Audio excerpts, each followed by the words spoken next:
Jesus. Se nós somos membros, nós temos privilégios e também temos deveres. Nós queremos honrar, glorificar o nome do Senhor. É por isso que nós, quando vivemos uma vida cristã, prestamos conta. Nós não somos autônomos. Uma das coisas mais banais que existem hoje são pessoas tomarem decisões em todos os níveis e acharem assim, não, mas a vida é minha. A partir do momento que nós começamos a caminhar com o Senhor Jesus, a nossa vida é de Cristo. E é justamente por isso que nós devemos assumir compromisso com Cristo. Uma das coisas que mais chama a atenção, quando tratamos a respeito da separação, do divórcio, é pessoas que tomam decisões sem procurar nenhuma ajuda na igreja que ela assim congrega. E as autoridades, nesse sentido, devem ser buscadas. Observem, diz assim, é necessário haver um processo público e regular, não se devendo deixar ao arbítrio e discrição das partes o decidir em seu próprio caso. Ou seja, crente presta conta, crente apresenta, pastor está assim, está acontecendo isso, me ajude nisso.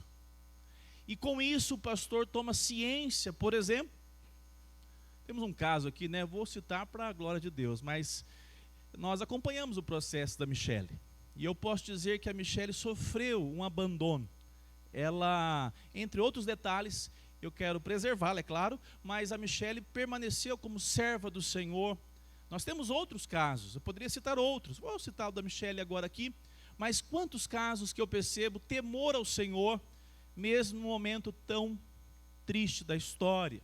Sofrimento, dor, mas sempre aquele que está acompanhando como autoridade, como pastor, como conselho, como presbitério, é necessário se apresentar, é necessário dizer, está acontecendo isso, assim, assim, para que a igreja, a liderança tome parte daquilo que está acontecendo, e assim consiga inclusive julgar os fatos, avaliando o que é necessário, sempre desejosos de restauração, sempre desejosos de acompanhamento e que Deus possa, né, de alguma maneira ainda transformar aquela situação. Nem sempre é possível, a palavra de Deus diz que por causa da dureza do coração do homem, nunca foi projeto de Deus, mas devido à dureza do nosso coração, devido o homem ser falho, dar espaço para isso, a queda, o tropeço acontece. Mas todos os casos que eu conheço, que são de povo de Deus, de igreja, se apresentam diante do Senhor. Dizem, eu quero restauração, se falhou. Se é a parte que foi ofendida, eu desejo continuar na presença do Senhor, porque o meu casamento é importante, mas mais importante é a minha vida com Cristo Jesus. E é assim que uma serva, um servo de Deus caminha. E diferente do mundo, né, que cada um faz o que quiser, não presta conta com nada, nós fazemos porque somos corpo. E é justamente hoje o nosso novo capítulo. Amém? Então, que Deus abençoe cada dia nós enquanto igreja, que Deus possa nos dar cada dia mais sabedoria e maturidade para caminharmos como povo do Senhor Jesus. Capítulo 25, então, vamos trabalhar esse capítulo. Vamos ler o parágrafo comigo? A uma só voz? A Igreja Católica Universal, que é invisível, consta do número total dos eleitos que já foram, dos que agora são e dos que ainda serão reunidos em um só corpo sob Cristo, seu cabeça. Ela é a esposa, o corpo, a plenitude daquele que cumpre tudo em todas as coisas. Muito bem, meus irmãos, nós, está sem dos dois lados, Cádio, tanto se eu virar para lá, misericórdia, né? É difícil, né? Parece uma caixa de marimbondo assim dentro. Mas vamos lá então. Igreja Católica, essa expressão para nós tem que ser muito familiar. Quando nós temos essa palavra aqui, o que ela significa? Universal. O problema é que hoje, quando você chega nesse termo, você tem que explicar de novo, né? Você sai de um extremo e cai no outro. Ou seja, esses termos definem que a igreja não é estabelecida por placas. A igreja do Senhor Jesus está em todos os lugares, em todo o mundo. E isso faz da igreja do Senhor uma igreja formada pelo número que Ele conhece total daqueles que agora são, hoje, estão aqui, igreja, daqueles que ainda serão. Interessante isso, porque vão chegar e vão se arrepender dos seus pecados e vão caminhar com Jesus, mas ainda não chegaram, mas o Senhor já os conhece. A expressão aqui diz assim: sendo Cristo o cabeça, eles estão ligados a um só corpo, e o corpo não é uma igreja instituída pelo homem, mas a igreja estabelecida pelo Senhor Jesus, não pelo primeiro papa, não pelo primeiro pastor evangélico, mas pela pessoa bendita de Jesus Cristo. Por quê? Porque a igreja não tem origem em Roma. Interessante isso, né? Começa com o seu primeiro contexto cristão, não foi em Roma, foi? Qual cidade que foi? E a Igreja Católica Romana aponta que o papado deu origem aonde? Em Roma. Sendo quem o primeiro papa? Pedro. Possivelmente Pedro tenha ido para Roma apenas para o martírio. Talvez Pedro não tenha pastoreado em Roma. Paulo teve um trabalho mais duradouro, presente em Roma. A igreja tem origem em Atos capítulo 2. E se nós voltarmos, e vamos ver isso, a igreja do Senhor Jesus começa no Antigo Testamento, chamada Israel, um povo chamado para a glória de Deus.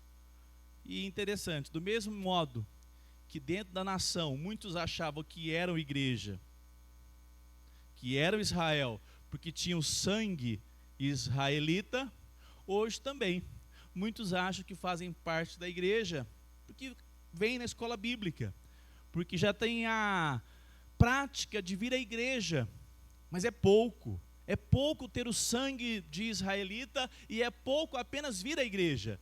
É necessário de fato estar caminhando com uma vida quebrantada, arrependida, consciente que Deus é santo e nós somos necessitados das suas misericórdias.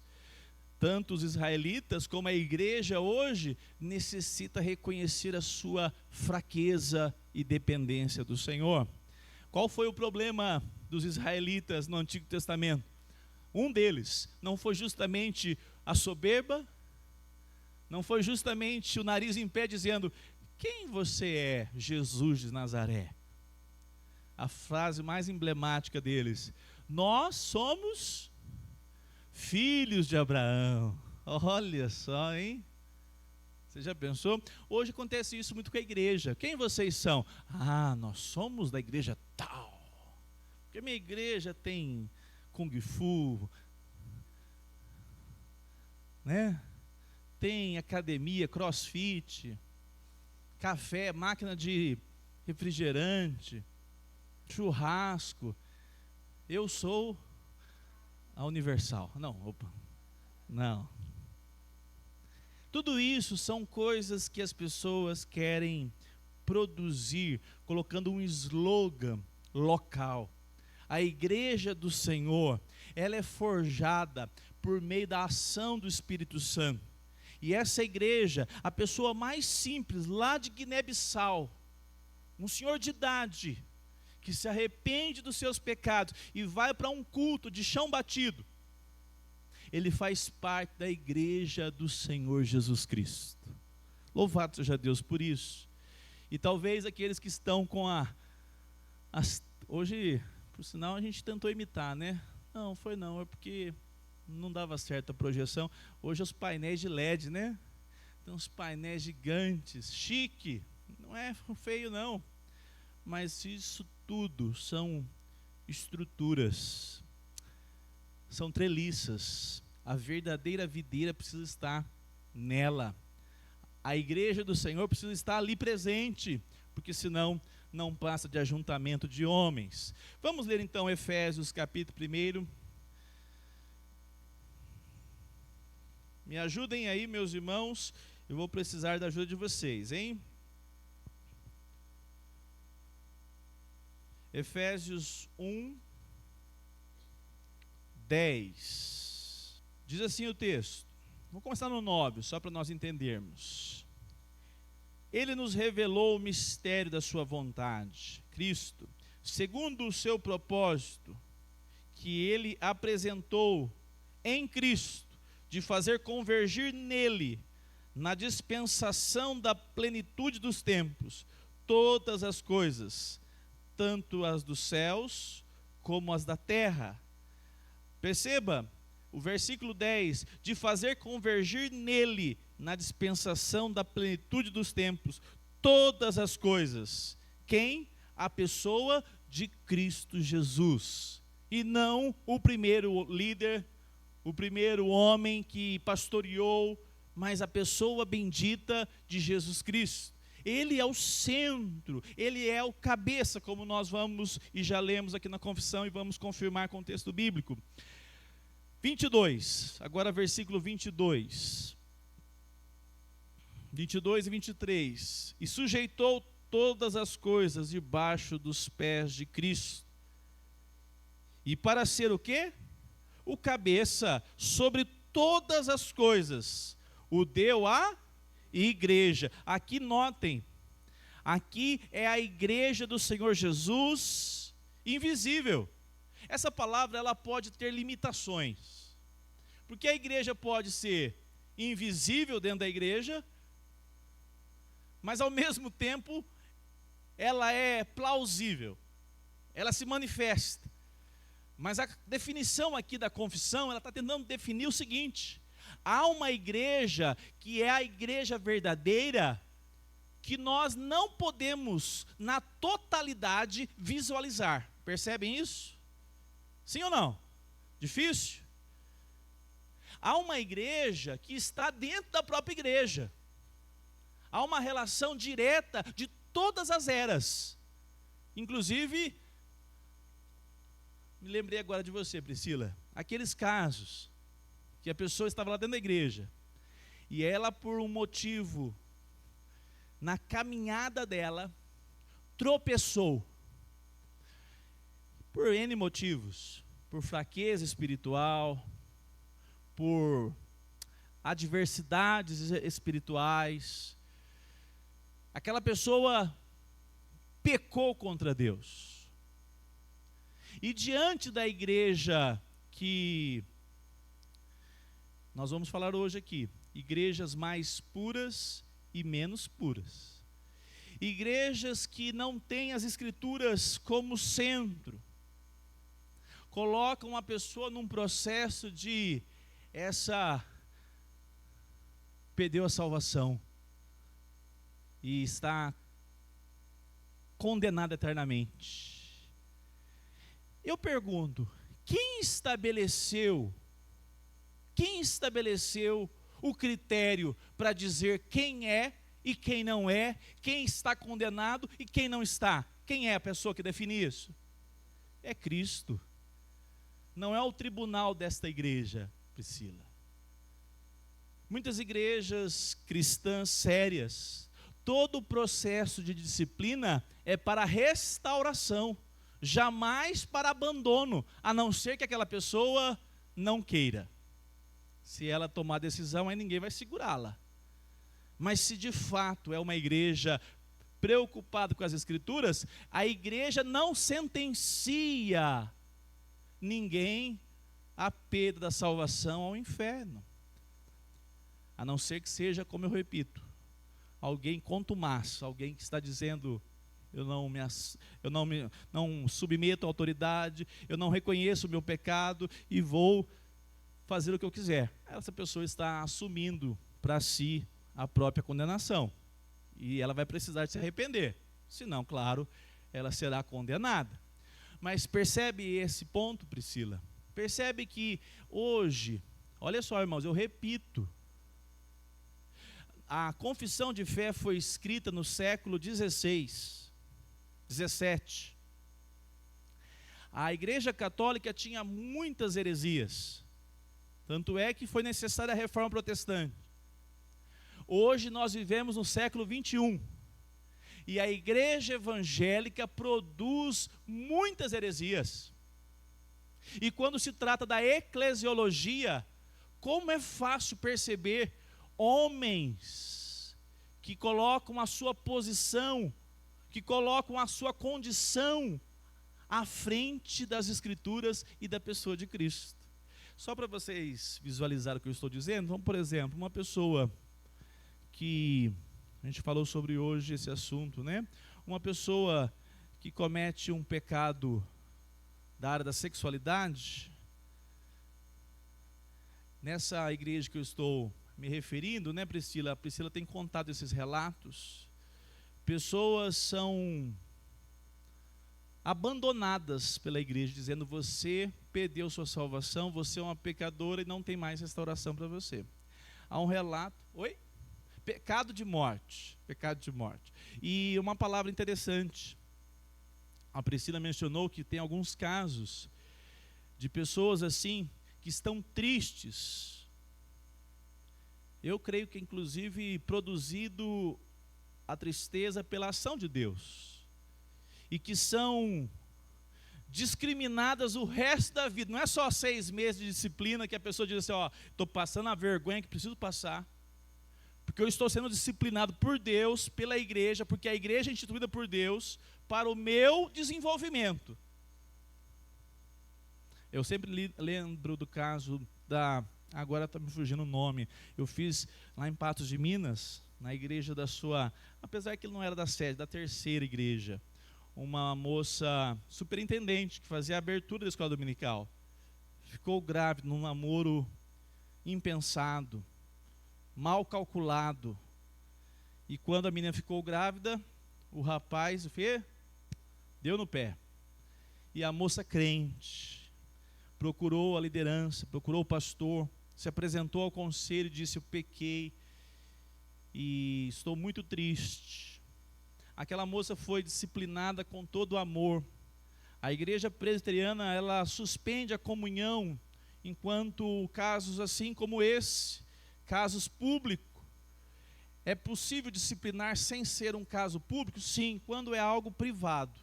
Pode ser uma oportunidade, porque se acontecer novamente, com certeza o pastor vai trazer a público, porque é necessário, talvez porque a pessoa não aprendeu a lição. Mas nesse caso, a igreja toda ficou triste pela situação da moça. Aquela moça teve a gestação todinha, e interessante, quando nós chegamos em Patos, ela já estava no final da gravidez, e não sei por que lá me escolheram para fazer o chá de bebê. Eu levei uma palavra que eu nem imaginava ainda ser seminarista da igreja presbiteriana, mas fui. E eu trouxe uma palavra naquela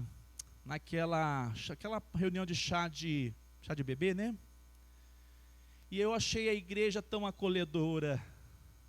A igreja estava presente com ela ali. Aquela moça aguardando o bebezinho dela, ainda disciplinada sem tomar ceia, como nós fazemos na igreja presbiteriana. E aquela moça permaneceu todos os dias da sua vida após o seu tropeço na igreja. E ela teve o seu bebê, foi restaurada a comunhão, continuou firme. Deus preparou um marido e hoje ela tem uma família servindo ao Senhor Jesus no meio da igreja. Nunca é para humilhação, nunca é para exposição e dizer: está vendo como ela é pior do que nós? Não. Eu até costumo dizer que alguns pecados na nossa história é para nos chacoalhar. E de vez em quando o chacoalhão tem que ser aqueles que quase derruba, ou até derruba de fato. Mas nesses casos, Priscila, quando a igreja erra, a igreja evangélica erra, ela expõe a pessoa, ela não manifesta o processo restaurador da disciplina. E isso é terrível. E a pessoa de Cristo Jesus não é apóstolo, não é bispo, não é papa, é o cabeça da igreja, é Cristo Jesus. Então nós caminhamos nas diretrizes das palavras de Jesus. Fala, meu irmão. Esses casos, né, Dene? Teve caso da pessoa ser tirada da comunhão e por entender, junto do ministério de lá, que ele estava com pecado mortal, ele tirou a própria vida. Então, assim, a responsabilidade da igreja de ceifar vidas por conta de uma interpretação ou falta de interpretação bíblica. Que tristeza, né, irmãos? Isso tem se avolumado dentro da igreja evangélica no século 20 e 21. Aí nós falamos a respeito do quanto que nós precisamos voltar para as escrituras dentro das igrejas evangélicas. As pessoas falam, não, mas vocês são presbiterianos, vocês são enjoados demais, né? Vocês são cri-cri demais com a palavra, tudo tem que ser certinho. Mas, gente, se nós não tivermos a autocrítica com as escrituras, quem que vai nos nortear? Quem que vai nos nortear? Quem vai pastorear a minha filha?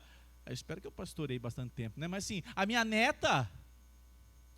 Há um homem personalista que não tem as escrituras como referência. Isso é uma tragédia na vida das famílias, na vida da igreja. E isso é muito sério, não é verdade? Colossenses 1,18. Ele, quem é ele? A pessoa bendita de Jesus Cristo. Que bom que nós somos pastoreados por Ele. Que bom que quando nós falhamos, Ele traz tristeza sobre o seu coração, não traz não? Só quem é filho que experimenta isso. Só quem é dele que experimenta isso. Essa tristeza que vem do Espírito de Deus, nos chamando para o quebrantamento, para o arrependimento. E se for necessário, até inclusive o processo disciplinar. Mas porque Ele nos ama. E é uma dádiva, amados irmãos, sermos igreja com Ele, o nosso mestre, o nosso Salvador, sendo Ele o cabeça. Muito bem, vamos caminhar. Parágrafo 2. Vamos tentar ler juntos aí, ó. A igreja visível, que também é católica ou universal, sob o Evangelho, não sendo restrita a uma nação, como antes sob a lei, consta de todos aqueles que pelo mundo inteiro professam a verdadeira religião, juntamente com seus filhos. É o reino do Senhor Jesus, a casa e família de Deus, fora da qual não há possibilidade ordinária de salvação. Muito bem, muito bem. Então agora a igreja visível. Essa igreja que nós chamamos também de militante, que está aqui lutando, que está caminhando com o Senhor Jesus e com a palavra de Deus. O texto diz, o parágrafo da confissão, não sendo restrita a uma nação, como antes sob a lei. Isso é importantíssimo, porque a igreja do Senhor Jesus não está presa a uma região geográfica. O texto que a Débora leu hoje, que é muito citado para falar sobre missões, Mateus 28, o Senhor Jesus enviou os seus discípulos a pregar em quais lugares? Todos, começando em Jerusalém, Samaria e até os confins da terra. Então a igreja do Senhor Jesus é formada de lugares distintos por todo o mundo e de todos os povos. Isso para nós é importantíssimo. Mas diz mais, a confissão, juntamente com os seus filhos. Vamos pegar aqui as referências primeiro. 1 Coríntios 1, 2. Interessante, né? O texto do apóstolo Paulo saudando a igreja de Corinto. Hoje, parece que nos nossos dias, nós temos vivido um tempo com, digamos assim, mais argumentos para dizer se uma igreja é a igreja de Cristo Jesus ou se é uma igreja de homens, porque a gente tem a internet, né? Hoje você consegue acompanhar um culto lá na China, não é isso? Você pode acompanhar o que aquela igreja pensa. O dia que eu entrei numa igreja presbiteriana, eu pensei que ia virar um picolé na hora que eu entrasse. Eu era da turma do fogão, sabe? Aí eu tinha uma Bíblia assim, a Bíblia era de estudo. pentecostal. Era uns 80 centímetros de comprimento. Nunca tinha ouvido falar em teologia reformada. O ano é 2004. E aí eu fui num acampamento presbiteriano. Aí eu falei, mas interessante. O povo lá da minha turma do fogão lá diz que eles é tudo gelado, né? Eu não congelei, primeiro momento.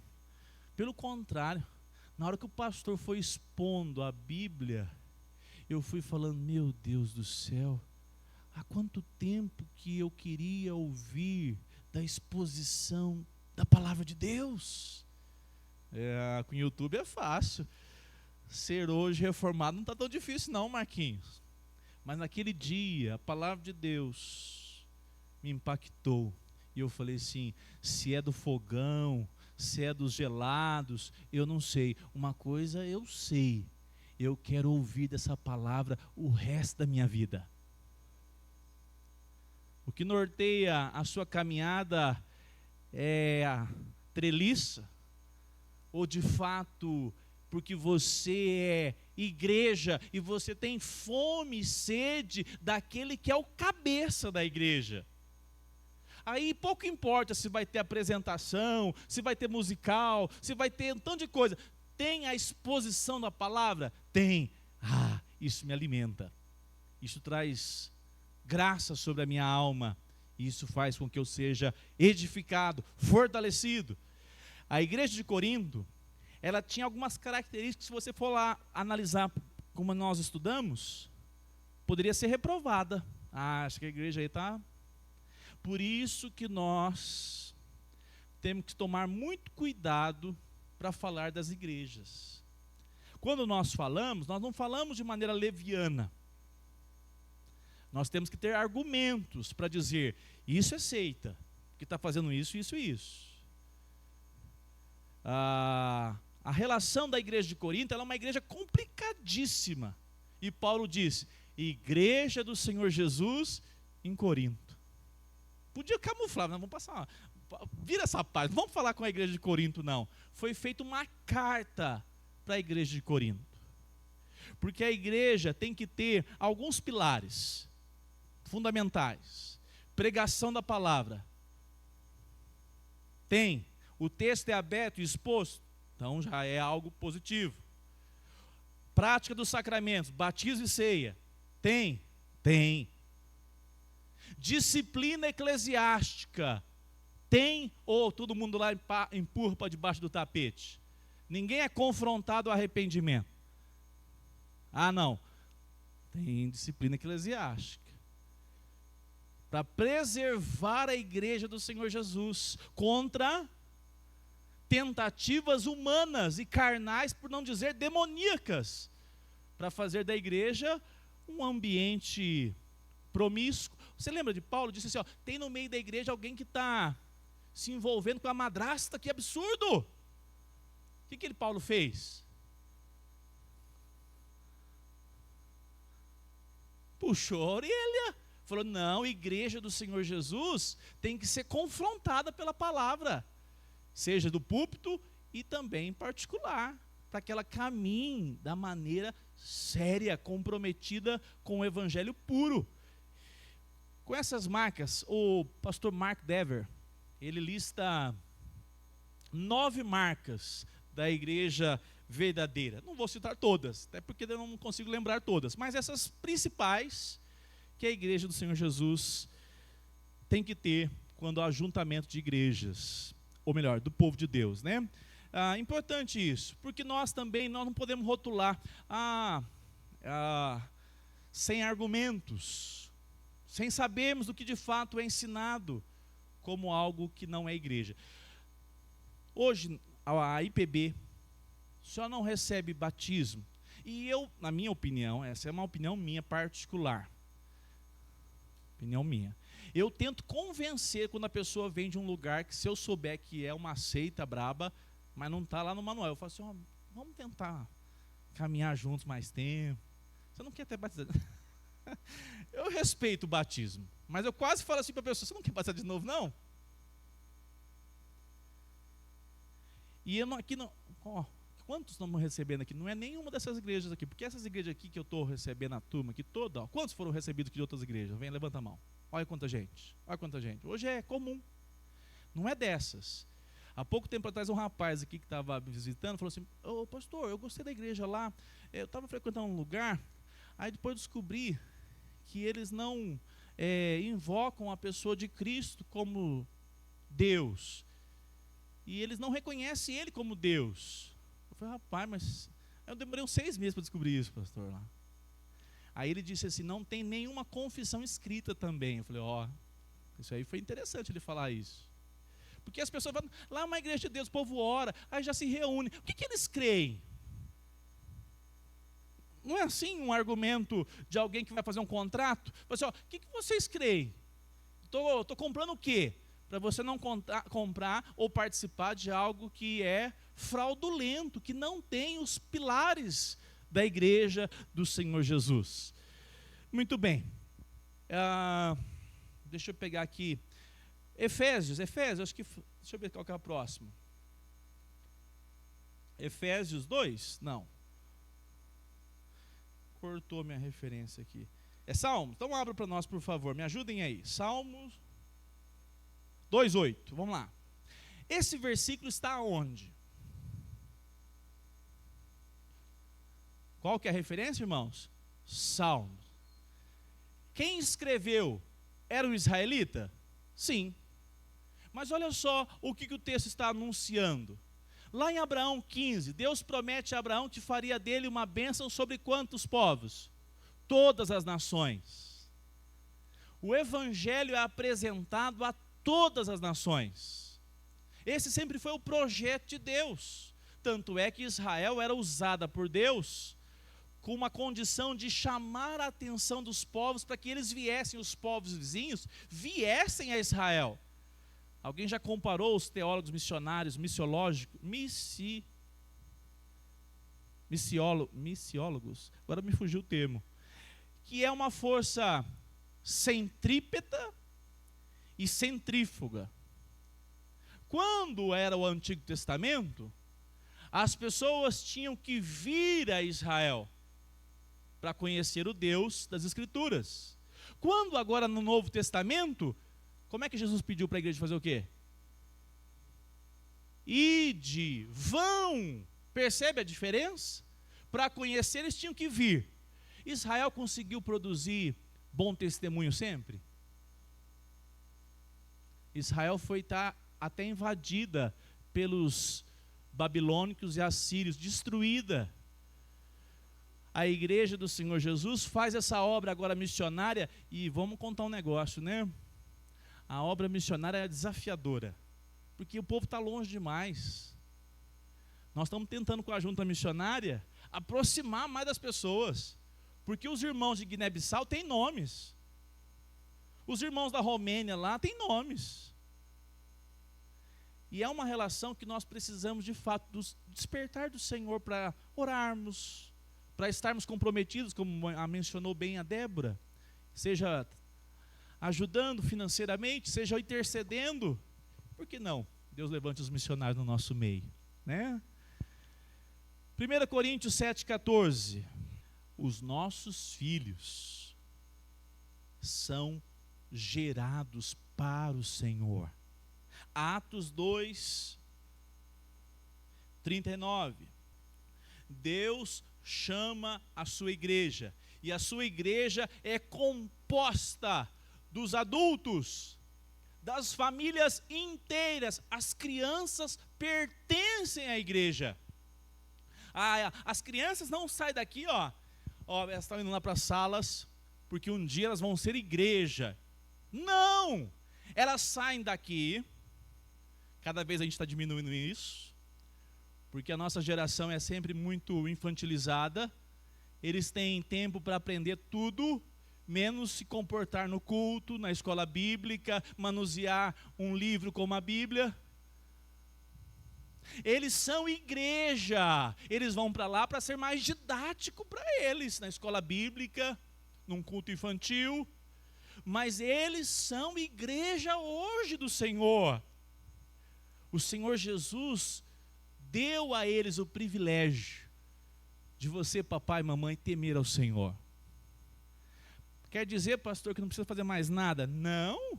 Você vai ensinar dia e noite que Jesus Cristo é o plano de salvação e que Ele necessita de quebrantamento e de se arrepender dos seus pecados. Mas pastor, a minha criança com 8 anos já tem pecado? Com 2, com 1,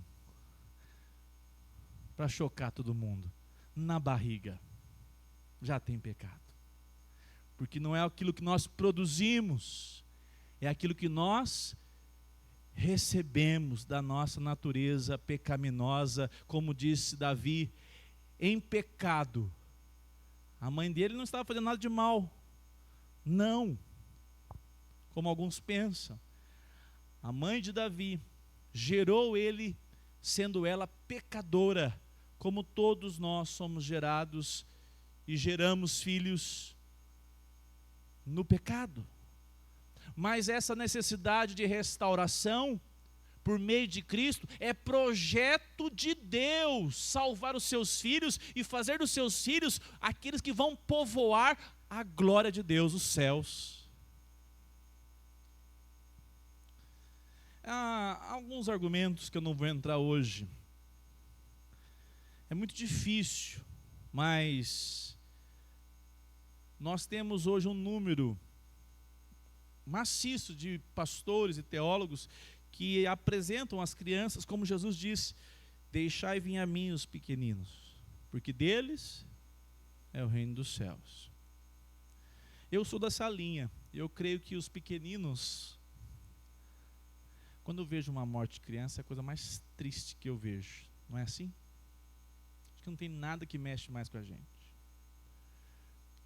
E eu creio que elas que são novinhas são do Senhor. Tem alguns argumentos contra isso. O mais importante é porque os seus filhos vão crescer, os nossos vão crescer. E eles precisam reconhecer Jesus Cristo em suas vidas, porque eles receberam o privilégio de ter pais que amam ao Deus Todo-Poderoso. Não se engane, achando que filho de crente, crentinho é. Você precisa pregar, se esforçar, dedicar. E essa responsabilidade é sua, é minha, né? Que hoje eu tenho essa responsabilidade, que privilégio. Mas quando a gente pensa nisso, a gente fica transpirando. Por quê? Porque nós temos o privilégio de gerarmos filhos para a glória de Deus, para perpetuar na eternidade junto de Jesus Cristo. Amém? Então pode fazer muitos. Tá? Felipe, Marquinhos. Aí já lá que levantam lá já começa a levantar a sobrancelha. Já começa. Pode começar então, pastor. Quem tiver menos de 30, pode fazer uns 5. Acima de 40, no máximo 2. Não dá tempo às vezes, né? Deixa com Deus, se Ele quiser. Vai tirar aqui a tela aqui? Então vamos na confissão aqui mesmo, vamos no papel. Nós temos então no parágrafo 2 mais algumas referências. Vamos ler. Deixa eu só citar aqui um detalhe. A igreja do Senhor Jesus, ela é o reino. Interessante isso aqui. O reino não é a igreja somente, mas a igreja pertence ao reino. Você quer ver um negócio? Abre a sua Bíblia, todos, pega a sua Bíblia de papel aí, ó. Abre lá em Hebreus, capítulo 10. Hebreus 10, vamos ler do versículo 19 em diante. Portanto, meus irmãos, tendo ousadia para entrar no santuário, pelo sangue. Aqui o autor aos Hebreus está explicando como é que era no Antigo Testamento. Todo um ritual, sangue de animais, tinha que ser imolado o animal, o sacerdote entrava com uma bacia, era toda um cerimonial, era toda uma instalação cerimonial cheio de sangue, marcado por aquela prática diária, irmãos. A nossa relação com o Antigo Testamento é muito distante. Você já imaginou como é que era? Era sangue sendo derramado o tempo todo. Os sacerdotes faziam isso no templo diariamente, tinha turnos. Não é como sentar aqui e saborearmos a palavra de Deus. Por quê? Porque não havia acesso a Deus a não ser por aquele cerimonial que Jesus, ou melhor, que Deus estabeleceu e que apontava para Jesus. Então agora o autor aos Hebreus diz: portanto, meus irmãos, tendo ousadia, agora não é mais necessário chegar, será que eu vou ser aceito, será que eu não vou ser aceito hoje? Qualquer um de vocês aqui, qualquer um de nós, independente do que produziu essa semana, isso é muito sério, pode chegar aqui e dizer: Senhor, eu me aproximo da tua presença, mediante a obra de Cristo no Calvário. E você é atendido, você é recebido para cultuar. Você já pensou, o seu cântico, se não for os afinados, o que sobraria para nós, Valdo? Aí Deus falou assim: estou vendo o coração dele, está louvando com alegria na minha presença. Deus dá a sua destra a nós, por meio de Cristo. Você sai da sua casa e não é somente um ajuntamento de homens. Deus recebe o seu culto, o seu louvor. Que privilégio. Olha lá, versículo ainda 19. Pelo sangue de Jesus. 20. Pelo novo e vivo caminho que ele nos abriu por meio do véu, isto é, pela sua carne, e tendo um grande, o quê? Sacerdote sobre a casa de Deus, agora não depende mais do pastor, você não precisa mais de um líder espiritual, você pode se aproximar diante do Senhor por meio daquele que é o nosso sumo sacerdote, aquele que é o grande sacerdote, a pessoa de Cristo Jesus. Como isso é ceifado das pessoas que são, inclusive, igreja de Cristo, mas que por muitos motivos disseram assim: não vale a pena ir na igreja, não vale a pena, parece que eu estou indo, aconteceu alguma coisa, e as pessoas deixam de enxergar o grande privilégio que nós, povo de Deus, temos. Se nós rememorarmos como era difícil alguém chegar na presença de Deus, hoje nós podemos chegar aqui, por sinal, chega mais cedo para orar um pouquinho, chega desligado de tudo, fala: Senhor, eu estou entrando na tua presença para te adorar. Coloca modo avião na minha mente, desliga de tudo, e Senhor, como é bom saber que por meio de Cristo o Senhor está olhando para mim, ser propício a mim, pecador. Que coisa linda, que evangelho maravilhoso. O texto aponta: aproximemo-nos com um coração sincero, em plena certeza de fé, tendo o coração purificado de má consciência e o corpo lavado com água pura. Ele está fazendo aqui uma metáfora, uma análise, dizendo: nós fomos lavados completamente com o sangue de Cristo Jesus. O sacerdote, vocês lembram como é que era? Como é que ele tinha que fazer para entrar no Santo dos Santos? O banho, gente, era banho, mas banho com força. Sabe essa orelha que de vez em quando a gente passa despercebido? Os homens, não passava não. A unha dos homens era banho para santificação, não tinha nada de impureza, doença, qualquer situação que a pessoa identificasse. Por quê? Porque ele entraria na presença de Deus no Santo dos Santos. esse representante tinha que estar em perfeitas condições. Sem falar o medinho que ele passava quando ele começava a dar os papos. Porque, vamos lá, né? O sacerdote lá também era igual você, igual eu, né? Ele falou, meu Deus, será que eu vou ser fulminado com aquele pecado que foi aquele lá? Eu sei disso, porque tem pecado que a gente nem sabe, né? Não é assim, não? Tem pecado, nossa, se eu for investigado pelos olhos de Deus, eu estou perdido. Mas tem uns que a gente nem conhece. Mas outros, a gente é muito consciente. Aí eu falei, Senhor, já pedi perdão. Senhor, tem misericórdia. Aí eu dava um passo para ver, será que agora? Não, não foi nada. Mais um. Você já pensou? Aí de vez em quando, divino, a turma acha ruim que eu faço. Vocês estão parecendo uma feira de sábado aqui na Getúlio Vargas na hora do culto. Graças a Deus aqui não tem essa prática. Graças a Deus. É tão feio, né? Você chegar, tá aquela conversada, o povo dá, sabe? É no máximo ali fora, lá. Entrou para cá, já o povo está orando. Porque é um privilégio. Quer dar risada gostosa assim? Vem no PG. Vem no PG, de Lamar, ó. Conta piada de piqui. Ixi, é uma benção. Agora no culto aqui, ó, na escola dominical, aqui é rapidinho, irmão. Não dá para fazer ter essa interação, não. Agora, quando a pessoa chega sabendo que vai ser ouvida pelo Senhor, que privilégio. Mesmo você faz aquela confissãozinha assim, né? Assistiu. Vamos confessar as faltas. O domingo agitado. Assistiu o Gugu.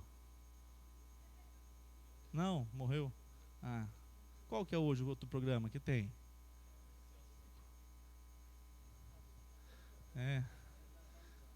Você podia deixar. Pensei que a Irene quer falar isso, entendeu? Mas a Irene é esperta. O pastor está pegando pegadinha aí, ó. Tá todo mundo atualizando. Todo mundo abandonou a TV, né? Vocês foram pro YouTube. Vocês estão vendo os animais na National Geographic agora, né? Então. Aí fica lá, o olho fica até estalado lá. Aí você chega 5 horas, hora de tomar banho, hein? Aí vai arrumar aquela correria. Na hora que chega na porta da igreja, tá já abrindo a boca. Não, que sono. Nem começou o culto. Aí o que a gente faz? Senhor, tem misericórdia de mim. Não é assim que a gente faz? Quem nunca fez isso, atire a primeira pedra, hein? Não é de passar vergonha na presença de Deus? Com uma oraçãozinha mequetrefe dessa, mas sincera. Por meio dos méritos de Cristo, nós somos aceitos. Que coisa maravilhosa. É por isso que tem um pastor aí gordinho, está ficando famoso na internet. O sobrenome dele é Laguardia. Meu amigo, falou assim para mim. Falou para mim, não, falou esses dias. Por que os pentecostais têm mais pegada? Ele já foi, então ele pode falar também. Eu falei, uma coisa é verdade. Tem horas que os pentecostais entram na presença de Deus parecendo que estão no Antigo Testamento ainda. Eles dobram os joelhos, eles choram, eles suplicam. Os presbiterianos chegam assim, eu sou da teologia da salvação. Já fui alcançado pela graça, não perco a salvação. Isso é perigoso. Para mim isso é caricatura de presbiteriano e até de pentecostal. Todo servo do Senhor que foi alcançado pelo privilégio do acesso a Deus por meio de Cristo tem quebrantamento no coração. E nós presbiterianos, a gente não faz muito barulho, né? Nós estamos com o joelho dobrado, ou melhor, nós estamos em pé, mas o coração está dobrado. Não é mal dobrar os joelhos, nem quer dizer que só de joelhos, mas é importante nós termos santa reverência na presença de Deus. Se possível, você está novo, tem forças, dobra mesmo os joelhos, porque é modelo. A nossa relação de apresentar os nomes. Tem que dar esse exemplo. A Olívia agora levanta, depois aprende de uma hora para outra? Não. Aí na hora que ela levanta e vê que está de joelho, o que ela faz? Vamos orar também. 2 anos. E tem o dia que fala assim, não vai aprender nunca. Porque já quer que liga a TV, aí vê a mãe. Vou orar com a mamãe. Demora 5 segundos. Mas dobra o joelhinho e para. Por quê? Porque é processo. E nós queremos que não somente os nossos joelhos estejam aqui, mas que o nosso coração e os nossos filhos vejam em nós verdadeira piedade, compromisso com o Senhor. Mas eu não cheguei na parte que eu quero, agora versículo 24. Cuidem também de nos animar uns aos outros, no amor e na prática de boas obras. 25, vamos juntos. Não deixemos de nos congregar, como é costume de alguns. Pelo contrário, façamos admoestações, ainda mais agora que vocês veem que o dia se aproxima. Amados, o Lucas disse que começou a ler o texto bíblico e ele não ia para a igreja. O Senhor alcançou o coração dele lendo a Bíblia. E ele não frequentava a igreja mais de ano, já lendo a Bíblia. Quando ele chegou nesse texto, o Senhor falou para ele, procura uma igreja. E ele disse assim, então vou procurar uma igreja. Mandou uma mensagem, falou assim, como é que é o culto de vocês? É um caso para nós pensarmos. A grande maioria de nós aqui já veio de um contexto evangélico, igrejas com mais dificuldades, ou menos, ou mais, mas já conhecia. Irmãos, é inadmissível alguém que conhece o Senhor Jesus não congregar. Eu tenho dito aqui, para ser recebido como membro, é necessário ter a alegria de congregar. A pessoa aparece hoje, você conta no relógio, 40 dias. Como é que essa pessoa pode ser membro do corpo? Porque ela não tem ainda a alegria de congregar. Nós temos poucos elementos que nós podemos ser concretos para avaliar se a pessoa está ou não inserida. E uma das coisas que nós podemos apontar, irmãos, não sei de vocês, mas como é bom louvar o Senhor. Um canto que você fala, não, como é bom adorar o Senhor. Aí daqui a pouco você ouve os irmãos do meu lado, eles estão louvando o mesmo Deus que eu louvo. Nós estamos em comunhão adorando esse Deus, que privilégio. Vou citar uma fala do Jordan essa semana. Pastor, interessante, o presbiteriano tem esse costume, né? A igreja não é só o momento da palavra, louvor, palavra, e vai embora. Irmãos, nós temos alegria de tomar um café da manhã, de participarmos do pequeno grupo. Eu tenho visto que aqueles que não se envolvem assim, ainda têm dificuldades. Porque a escola bíblica, o ambiente é informal, é para nós estarmos juntos. Se não é, talvez ainda, alguém que visita, que tem uma simpatia, mas que não tomou uma decisão segura para caminhar com Jesus. Vamos ler, para nós caminharmos aqui para o final.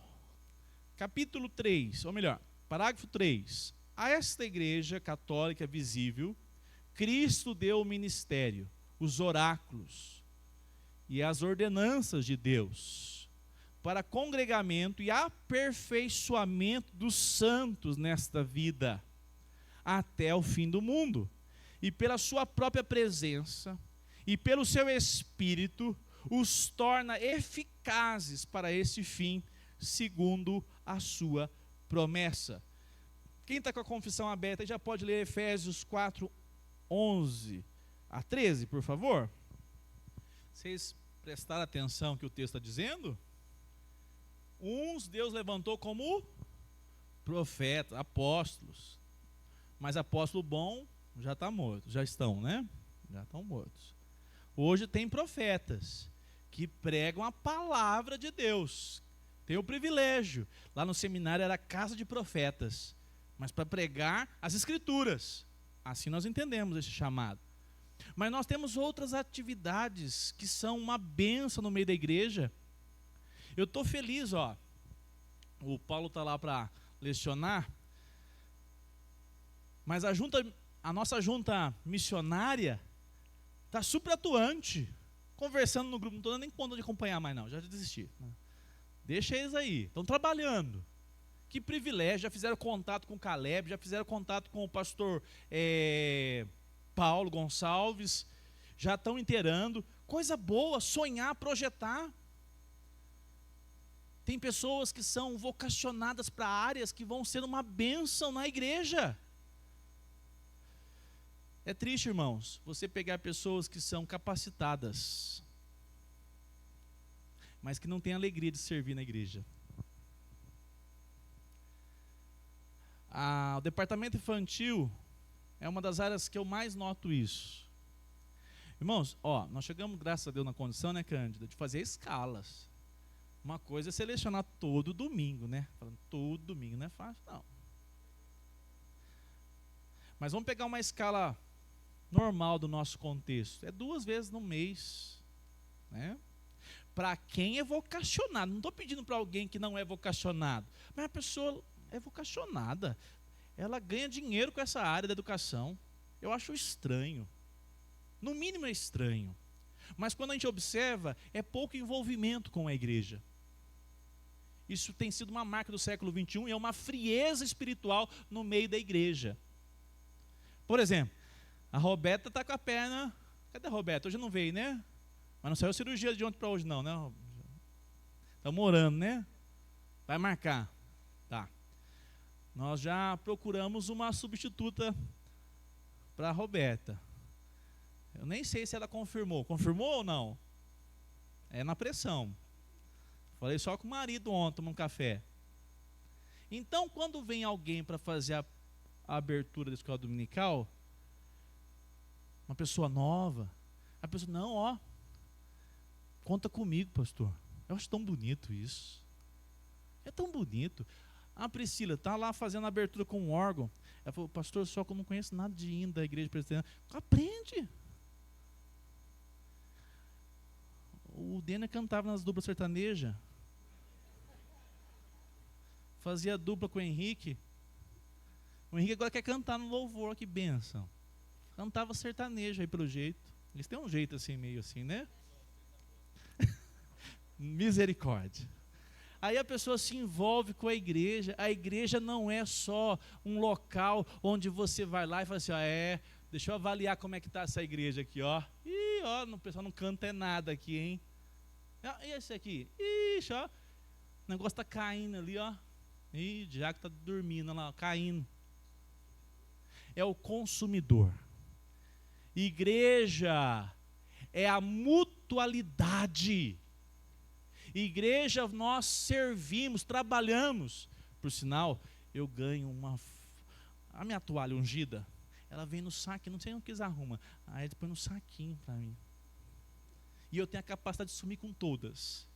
Aí esses dias eu achei, Antônio, eu juntei lá e falei assim, aqui, vem no saquinho, passada, gente. É muito carinho.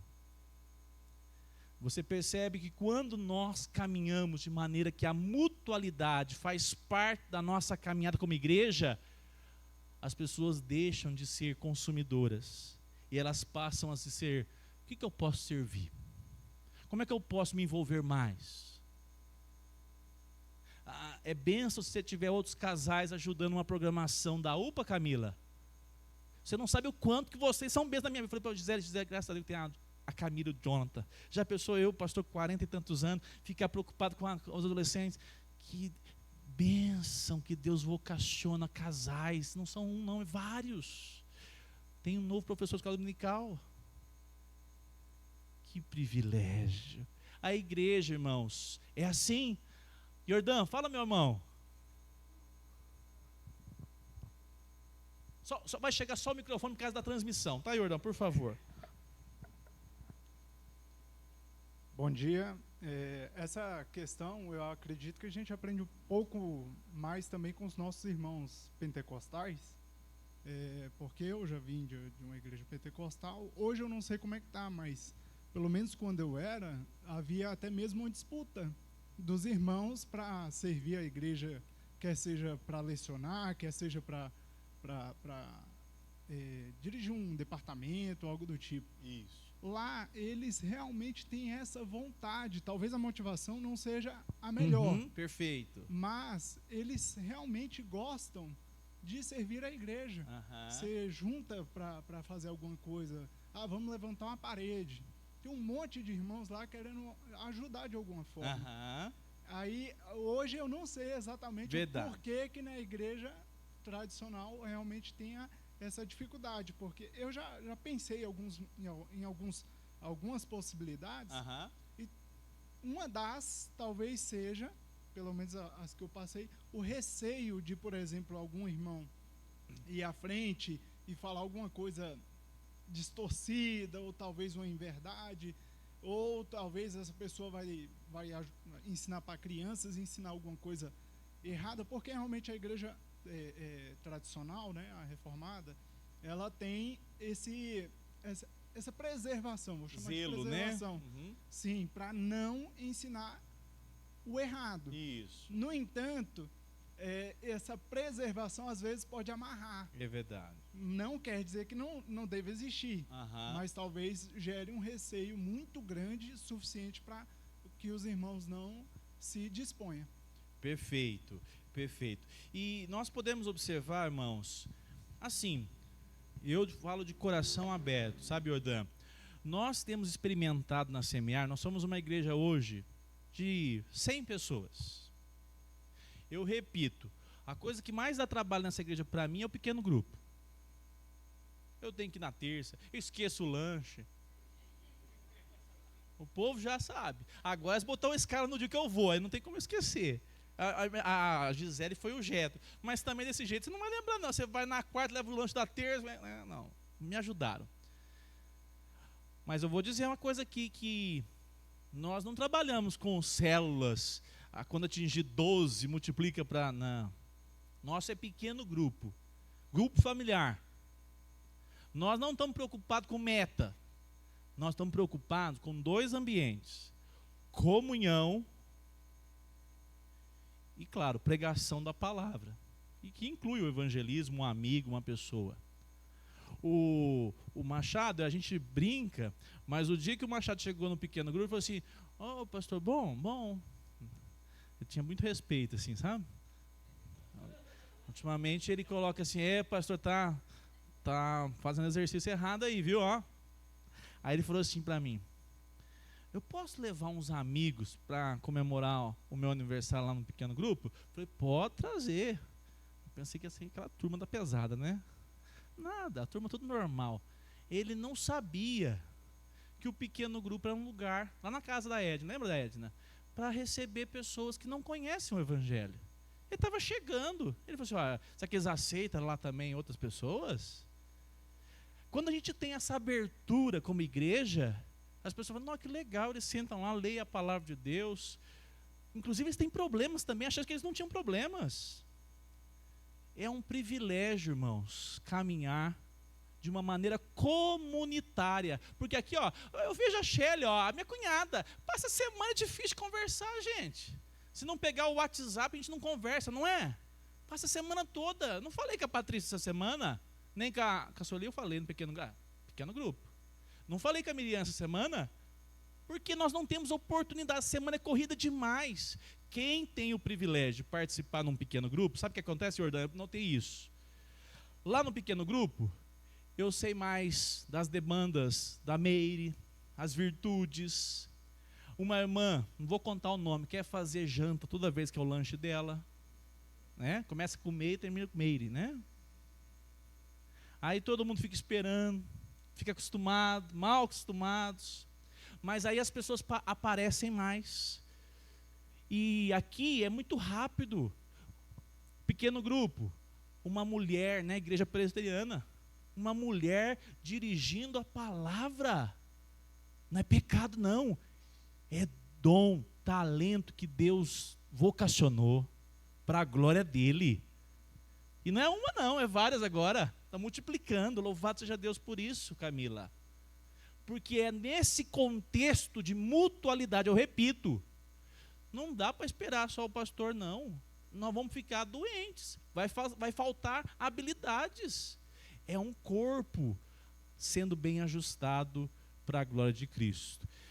E assim, viu, irmãos, eu achei interessante, Jordão, o exemplo. Se uma coisa que eu pudesse trazer do pentecostalismo verdadeiro, o sério, pentecostalismo sério, é nós termos uma vida de mais oração. Orarmos pela igreja intencionalmente. É provável que você passou a semana, não sei, e não orou pela sua igreja. E para mim a igreja tem nome. É Cândida, é Débora, é Silvinho, é Miriam, é Sueli. Né? Você já agradeceu a saúde por essa semana que você teve? Nós vamos orar agora, vamos terminar. A Sueli precisa de uma intervenção de Deus. A medicação que a Sueli precisa custa 2 milhões. É isso, Sueli? Não dá nem para fazer vaquinha. Nem a boiada toda. Mas nós vamos orar, Sueli. Porque Deus pode fazer um grande milagre. Deus pode intervir no judiciário. E a nossa oração, como é que nós descobrimos isso? Domingo a domingo, você não sabe de nada. Irmãos, né, Andréia, né? Vou pegar o exemplo da Andréia que é de casa. Quem trabalha não pode vir. Dona Fátima, né? Parou de trabalhar à noite, né? Quem trabalha está justificado. Eu peço que Deus prepare para você ter condições de participar. Mas quem não participa, perde demais. E perde a mutualidade. Porque tem dia que a gente é abençoado com carinho. A gente foi na NIS essa semana. Olha para você ver, além de receber na casa, ainda propõe o lanche e um suco, que é aquelas ervas do fundo da casa do Marquinhos. Tudo que era verde foi usado lá, né? Até as lagartas. Uhum. Quem tomou do suco? Tá vendo? Eu não faço só propaganda do pão, não, Roger. Eu faço do suco também. Vamos ficar em pé para nós orarmos.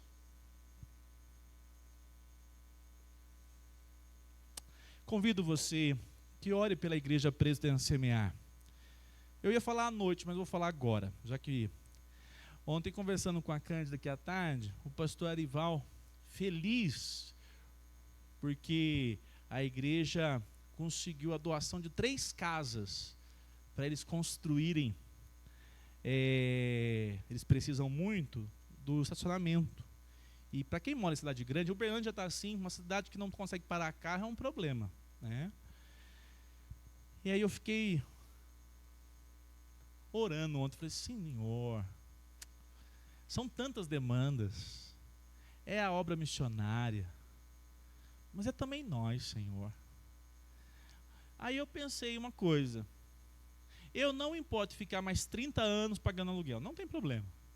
Mas uma coisa eu falei para o Senhor, Senhor, faz da IPB Semear de Uberlândia uma igreja de oração.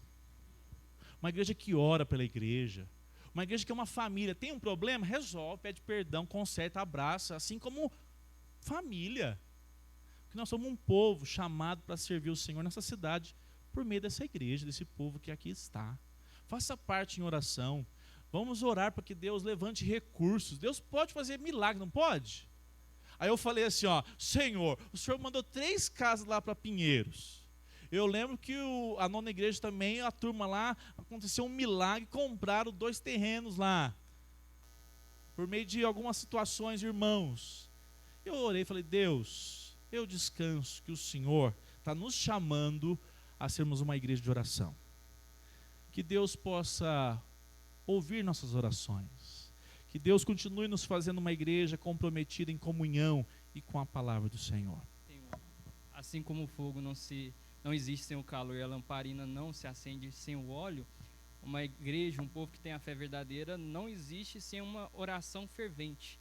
John Knox fala isso, né, o pai do presbiterianismo. Então, que a gente continue com esse pensamento. Está vendo que nós não é do freezer?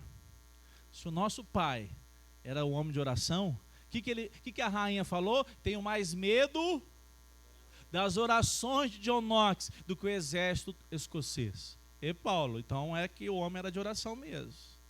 Que nós sejamos assim.